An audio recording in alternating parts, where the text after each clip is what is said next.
What's up, ladies and gentlemen? It's your boy DMR with another short vlog. Short video. Sorry. I just want to give food for thought about Mike Tyson punching that passenger, and I want you to understand something about that. What a lot of people don't know about fighters, boxers, whether you're an amateur boxer or you're a professional fighter. First of all, Mike Tyson was provoked. Excuse me. If you see the video of him playing with behind Tyson's head, and he heard he threw water on Mike Tyson.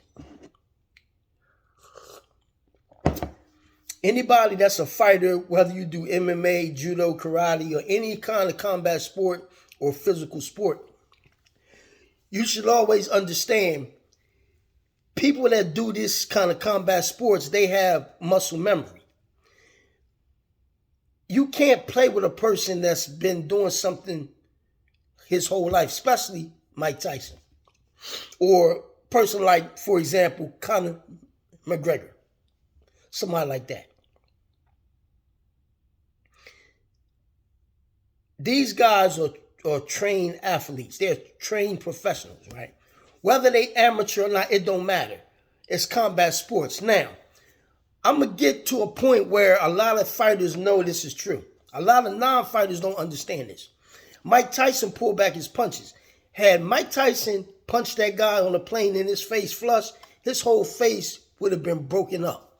Don't forget, Mike Tyson knocked out a guy in the Marriott near the Brooklyn Bridge about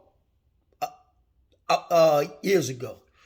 It was when Mike Tyson was on his, I think it was before he fought Evander Holyfield, but it was down there by the Brooklyn Bridge, if y'all know where the Marriott is. And Mike Tyson was upstairs in his room. So his ride came, I think they had called him on his phone, okay, I'll be down. Mike Tyson came down on the elevator. So he's going through the lobby. So this guy asks him, I think it was a Latino gentleman, a young gentleman, and it was this other guy that was a Latino brother, and it was a Latino sister. They asked him for his autograph. He said, nah, not right now. Tyson goes to the car. He forgot something upstairs. So he comes back in the foyer to go upstairs. I think Tyson went back upstairs. Then when he came back downstairs, he was going to the door. The big guy, the big Latino brother says, Mike, I want your autograph. He said, look, I'm not doing that right now. And he stepped in his way. He told Mike Tyson he had a gun. Mike Tyson pieced this joker. I think he threw one punch or two punches. You can go back and look in the New York Daily News and the New York Post about the damage this man done suffered. He had a broken jaw, he knocked his teeth out of his mouth, and he had temporary brain loss. Temporary memory loss. Mike Tyson pieced this guy with two punches, flush punches, or one punch in the head. He damn near killed that boy. Don't forget, another time Tyson pieced up a joker was Mitch Blood Green back in 1996. 1998, sorry. 1988. It was in front of Dapper Dan's store in Harlem.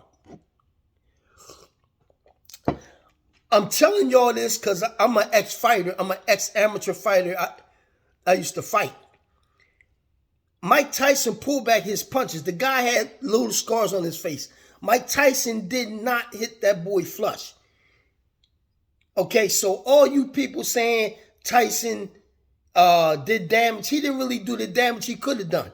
Because y'all not ex-fighters, y'all don't understand. And it's a myth that a man got to get his hands registered. That's bullshit. I used to box. I don't have my hands registered. No, I don't.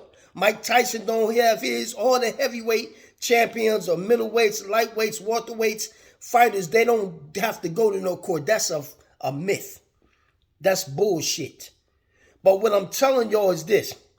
Was Mike Tyson justified for putting his hands on that passenger? Yes. The man was provoking Mike Tyson. Mike Tyson was minding his business. Now, I would go into another reason why I think the young man did this. And I'm not going to go there because I'm not trying to get any negative feedback, and I'm not really trying to hear that today. But what I'm saying to you all is this. Mike Tyson, in my opinion, was justified for putting hands on a damn fool. He was a fool, and he deserved it. And if anybody do that to any ex-fighter, let's say Conor McGregor, for example, because I like Conor's style. If Conor McGregor was on that plane and that boy did that, I believe it would have been even more bad, because a person like Conor McGregor, he's a good striker. He's like the Mike Tyson of the MMA. I believe Mike Tyson held back his punches. From everything that I told you about Iron Mike Tyson, you got to understand, and Tyson's not the only one that can do damage like that. It's many guys that's ex-fighters or fighters that can do damage to any civilian, whether they be on the street or they ex-street fighters or not. These men know how to hold their punches. Mike Tyson held back his punches. Believe what I'm telling you.